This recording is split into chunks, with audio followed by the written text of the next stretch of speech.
मानहियो जान से छोड़बो नहीं आसान से मरलो पछीन के ले अइबो भगवान से।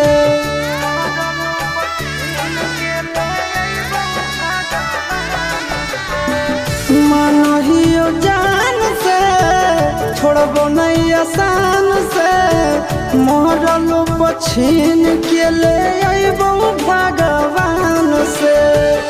ओ मना लबेला आशीष से मुँह मोड़ के ओ मन से नंदन से मुँह मोड़ के मत जइहे पगला के छोड़ के मत जइहे पगला के छोड़ के।